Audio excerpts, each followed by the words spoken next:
بسم الله والحمد لله والصلاة والسلام على أشرف خلق الله اللهم لك الحمد اللهم علمنا ما ينفعنا وانفعنا بما علمتنا وزدنا علما وفقها ودينا وإيمانا يا رب العالمين আচ্ছা তো আমরা আকীদার 10 নম্বর ক্লাস হয়তো বা করছি এটা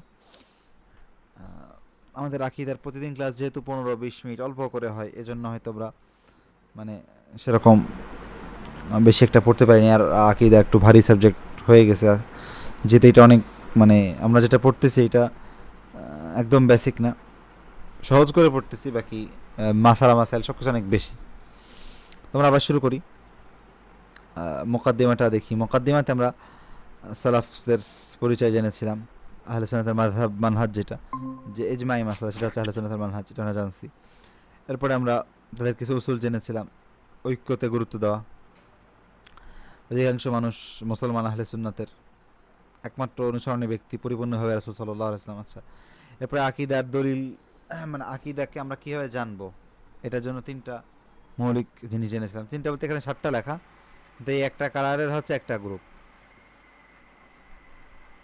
তো প্রথমে হচ্ছে কোরআন সুন্নাহর উপর ডিপেন্ড করা কোরআন সুন্নাত থেকে আমাদের আকীদা নেওয়া কোরআন সুন্নাহ আকীদার খেলাফ হলে কোরআন সুন্নাতে ফিরে যাওয়া এটা হচ্ছে একটা পয়েন্ট এরপরে দ্বিতীয় পয়েন্ট হচ্ছে যে এই কোরআন সুন্নাহর বুঝটা হবে সাহাবাদের বুঝে আরবদের বুঝে রাসূল সাল্লাল্লাহু আলাইহি ওয়াসাল্লাম যেভাবে বুঝতো ওই সময় আরবরা যেভাবে বুঝতো সেইভাবে থার্ড পয়েন্ট হচ্ছে যে কোরআন হাদিস এবং সায়েন্স বিজ্ঞান কোনো কিছুর মধ্যে কোনো ধরনের কোনো দ্বন্দ্ব নেই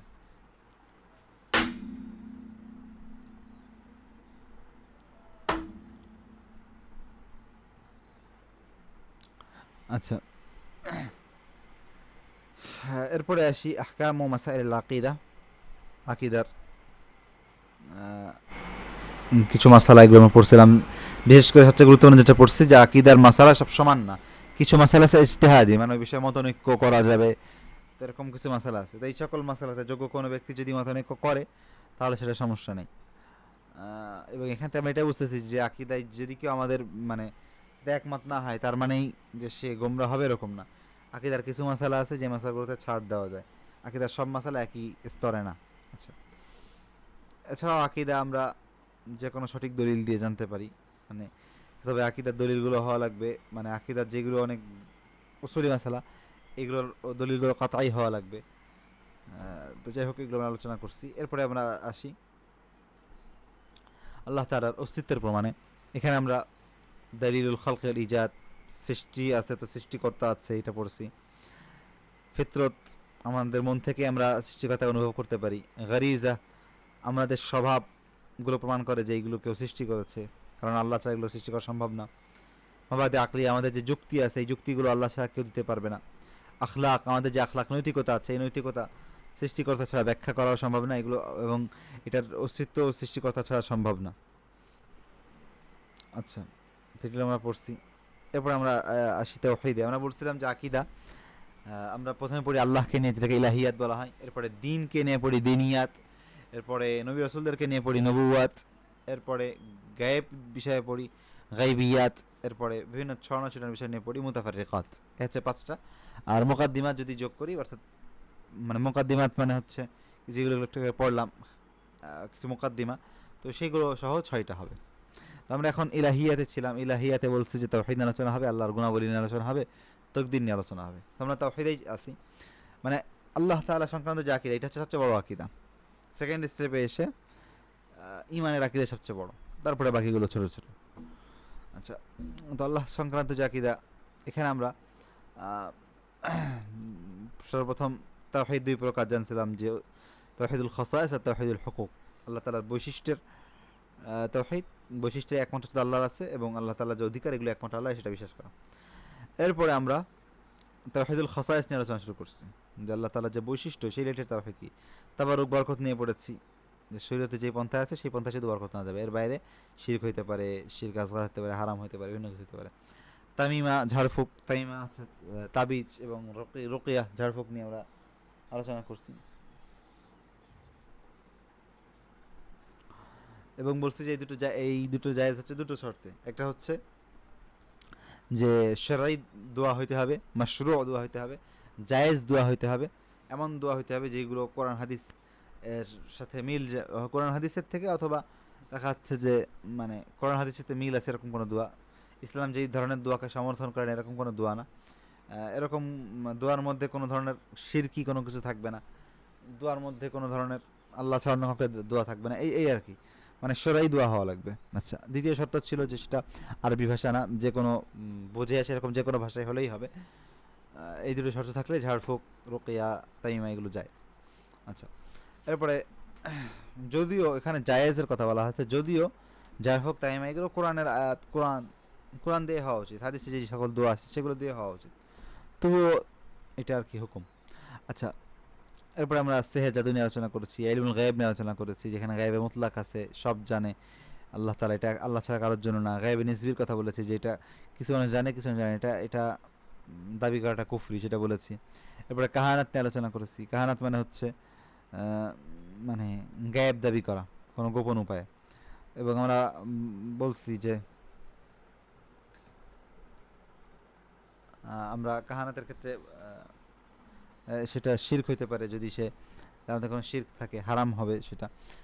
আচ্ছা, এরপর তানজিম নিয়ে আলোচনা করেছি, যে আকাশের বিভিন্ন নক্ষত্র, বিভিন্ন সৌর, এইগুলোর উপরে ডিপেন্ড করে কোনো একটা গায়েবী কোনো কিছু বলা, মানে কোনো একটা কিছু ঘটবে পৃথিবীতে এরকম কোনো কিছু বলা। এবং বলছি যে এটা দুই ধরনের, একটা হচ্ছে শিরক আর একটা হচ্ছে শিরক না।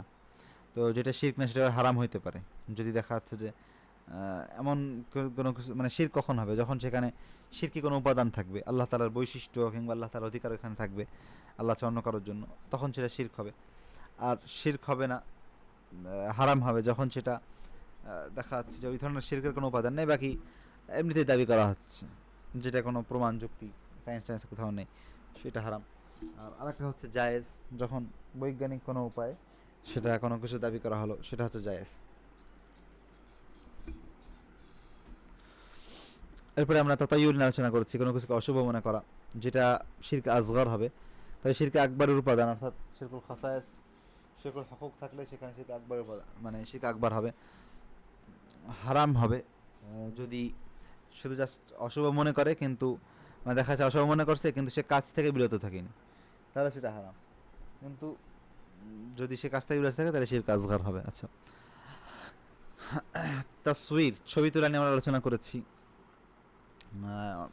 বিশেষ করে যদি মানে জীবিত কোনো প্রাণীর হয়, সেক্ষেত্রে যদি সেই প্রাণীটার সম্মান, মানে সম্মান করে ছবিটা, যে সম্মান থাকে আলাদা, ছবিটাকে যদি মানে তাজিম করা হয়, সেক্ষেত্রে সেটা হারাম হওয়ার কথা। এবং বলছি যে সেটা যদি মূর্তি হয় তখন সেটা হারাম হওয়ার কথা। এই জাতীয় বিভিন্ন মত আমরা আলোচনা করেছি ইতিপূর্বে।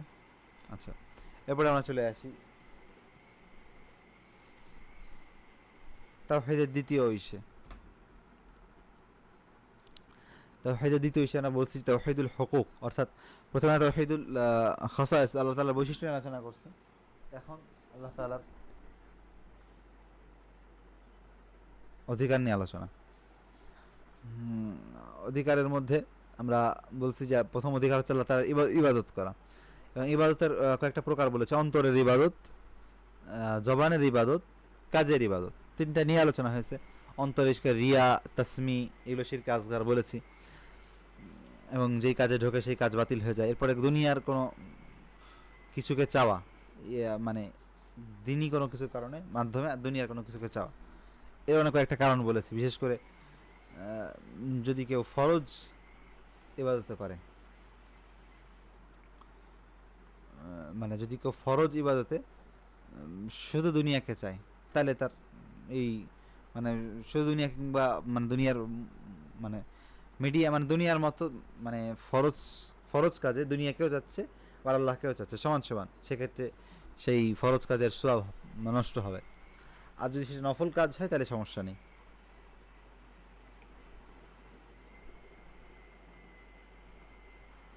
আচ্ছা, এরপর আমরা আরেকটা কিসিম বলেছি, যে যদি কেউ কোনো ইবাদত আল্লাহর জন্যই করে, বাকি সেই কাজটার মাধ্যমে দুনিয়াবি কিছু ফায়দা হাসিল করে, যেমন মসজিদের ইমাম, তো তখন সেটা জায়েজ হবে। যদি এরকম না হয় যে ওই টাকাটা বন্ধ হলে সে কাজটা বন্ধ করে, এরকম না হলে তার জন্য কাজ, এটা সমস্যা নেই। আচ্ছা, এরপরে আমরা আলোচনা করছিলাম অন্তরের ইবাদত নিয়ে। আমরা বলছি যে এখানে কিছু আছে খাস আল্লাহর জন্য, যেমন সমলিয়াত এবং কামালিয়াত। এটা সব ইবাদত সব অন্তরের আমলে কারোর জন্য করা, এটা এটা হচ্ছে সমলিয়াত। আর কামালিয়াত হচ্ছে একটা মানে ভালোবাসা কিংবা ভয় একটা ইবাদতের পরিপূর্ণটা শুধু মানে শুধু আল্লাহর জন্য। আর এগুলো অন্য মানে ভালোবাসা এইসব কিছু অন্য কারোর জন্য করা যাবে তিনটা শর্তে। তিনটা শর্ত কী কী? যে সেখানে শরঈ অথবা কাউনি দুনিয়াবি কোনো একটা কারণ থাকতে হবে। দ্বিতীয়টা হচ্ছে যে সেই কারণ যতটুকু ওই অন্তরের কাজটাকে মানে এহতেমাল করে, যতটুকু নিতে পারে ততটুকু, এর বেশি না। তার মানে হচ্ছে যে কেউ মনে করেন যে বিরিয়ানি ভালোবাসতেই পারে, কিন্তু সেটা তার জন্য ভালোবাসা যায়, কারণ বিরিয়ানি একটা ভালো জিনিস, খাবার জিনিস পছন্দ হতে পারে। কিন্তু সে যদি এমন ভালোবাসায় নিয়ে যায় যে সে বিরিয়ানিকে মাটির নিচে রাখে না, একদম টেবিলের উপর উঠে রাখে, সম্মানে মানে একদম মাথার উপরে রাখে, এটাকে আলাদা একটা মানে আলাদা একটা সম্মান প্রদর্শন করে বিরিয়ানির প্রতি, স্যালুট করে, মাথা নত করে, এটা করে সেটা করে, এগুলো কি, এগুলো সমস্যা আছে। তেমনিভাবে ওই যে আমাদের দেশে দেখবেন শহীদ মিনারে যে শ্রদ্ধা জানায়, বিভিন্ন খাম্বাকে শ্রদ্ধা জানায়, এগুলো সব মানে এগুলো ইসলামে এগুলো বৈধ হওয়ার কথা না। একটা খাম্বা, একটা মিনার, এগুলো কি আছে? এটাকে একটা প্রতীক মনে করে, এগুলো হিন্দুদের কাজ, এগুলো অমুসলিমদের কাজ। তো একটা কোনো একটা মানে ইটকে আমি একটা শ্রদ্ধা জানাচ্ছি, সম্মান জানাচ্ছি, মাথা নত করে, মাথাই করে, এগুলো ইসলামে জায়েজ না, এগুলো শিরকের উপাদানের মধ্যে থাকে। এটা কুফরে আকবর হতে পারে, আজগার হতে পারে, বাকি এটা ইসলামে বৈধ হওয়ার কথা না এই ধরনের কাজ। যেমন এখানে বললাম যে মানে মানে দুনিয়াবি কিংবা আখেরাতি কোনো কাজ নেই। এখানে আপনি বলতে পারেন একটা কালচার, না কালচার আপনার মন মতন হলে হবে না, এই কালচারের মধ্যে অমুসলিমদের গন্ধ আছে। যাই হোক, ওইদিকে আমরা যাচ্ছি না, তো এই কাজগুলো উচিত না। এরপরে আমরা মুখ দিয়ে বলা দুয়ার হুকুমে চলে আসলাম, গতকালকে দোয়া নিয়ে পড়েছি এবং বলছি যে এটা জায়েজ হবে যদি জীবিত ব্যক্তির থেকে দোয়া চাওয়া হয়, সে যেটা পারে সেই বিষয়ে এবং সে উপস্থিত থাকলে। আর এগুলো না হলে সেটার মাকরু হতে পারে, যদি অপ্রয়োজনীয় হারাম হইতে পারে, যদি বেশি কাকুতি মিনতি করে, বেদাত হবে যদি মানে বেদাতি পন্থায় চাওয়া হয়, যেমন কবর ব্যক্তিদের কাছ থেকে কোনো কিছু দাবি করা, তাদের কাছে দোয়া চাওয়া, যে ভাই আপনার আল্লাহর কাছে দোয়া করেন, কবরের মানুষের মানে মৃত ব্যক্তির কাছে দোয়া চাওয়া, এগুলো সব হচ্ছে কি, এটা বেদাত। এবার শিরক আকবর হতে পারে যদি সেখানে শিরক থাকে, শিরক আসগর হতে পারে যদি মানে জীবিত ব্যক্তির কাছ থেকে চাওয়া হয়। আর আরেকটা ইয়ে আছে শিরক আসগর হওয়া, সেটা হচ্ছে যে আল্লাহ এবং আল্লাহর কোনো মাখলুককে একসাথে চাওয়া। আল্লাহ যেমন আস্তাগীথু বিল্লাহি বিক, যে আমি আল্লাহর কাছে বাঁচতে চাচ্ছি, তোমার কাছে, আল্লাহ এবং তোমার কাছে বাঁচতে চাচ্ছি। তো চাওয়াটা যখন হবে একমাত্র আল্লাহর জন্য চাওয়া হবে, মানুষের কাছে মানুষের জন্য হবে। কিন্তু যখন আমরা আল্লাহর কাছ থেকে চাবো, তখন ওইখানে মাখলুকের সাথে তাসবিয়া করা যাবে না। মানে হে আল্লাহ বাঁচাও, হে মোহাম্মদ বাঁচাও বলা যাবে না।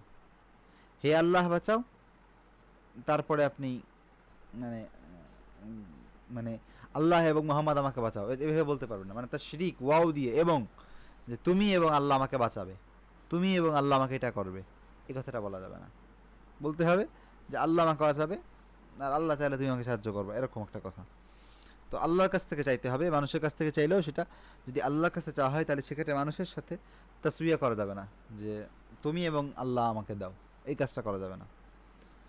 আচ্ছা, এরপরে আমরা শাফাআতের কথা বলেছিলাম, যে শাফাআত চাওয়া, কোনো ব্যক্তির কাছ থেকে মানে চাওয়া যে সেজন্য আল্লাহর কাছে শাফাআত করে, এটার হুকুম কি? এটার হুকুম একটা বলছি যে জায়েজ হবে যদি দুনিয়াবি কোনো বিষয় হয়, যে তুমি আল্লাহর কাছে দোয়া করো আল্লাহ সন্তানকে সুস্থ করে দিক, জায়েজ আছে। আচ্ছা, আর যদি আখেরাতে কোনো বিষয় হয় যে আমার জন্য কিয়ামতের দিন শাফাআত করবে, এটা জায়েজ নেই। তবে যদি বলে যে আল্লাহ যদি তোমাকে শাফাআত দেয় তাহলে শাফাআত করবা, সেক্ষেত্রে সে জায়েজ হবে, শুধু সেই ক্ষেত্রে।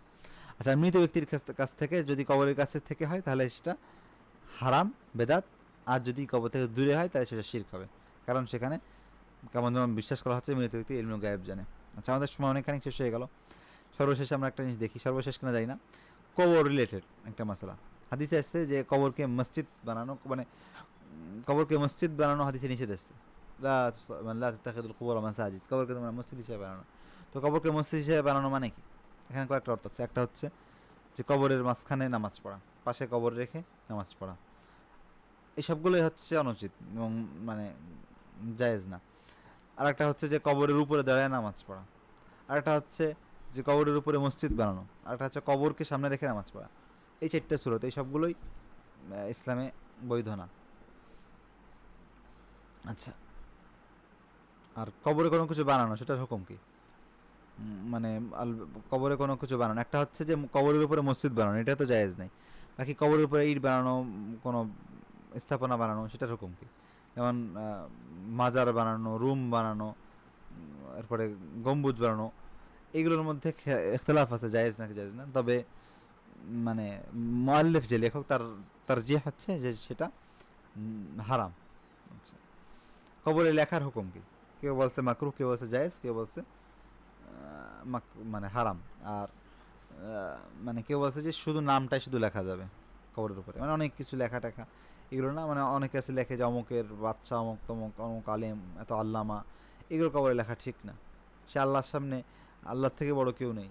এখন তাকে যদি আল্লাহর সামনে বড় করে পরিচয় করা হয় যে আল্লাহ তুমি আল্লাহ আমাকে মাফ করো, তাহলে আল্লাহ এটা রাগ পছন্দ করবে না। আপনি আল্লাহর সামনে কাউকে অনেক বড় করে দেখাবেন।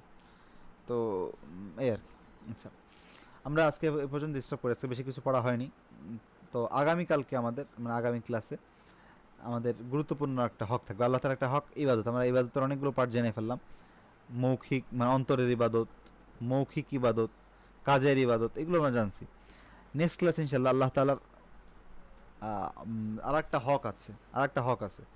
একটা তো ইবাদতের হক, আর একটা হক হচ্ছে আল্লাহ থেকে মান্য করা, বিধানদাতা হিসেবে মানা। তো সেই হকটা আমরা ইনশাল্লাহ আগামী ক্লাসে পড়বো। আল্লাহ তাআলা আমাদেরকে তৌফিক দান করুক, আমাদের কাজকে এলমকে কবুল করুক। ওয়া সাল্লাল্লাহু আলা নবিয়িনা মুহাম্মদ।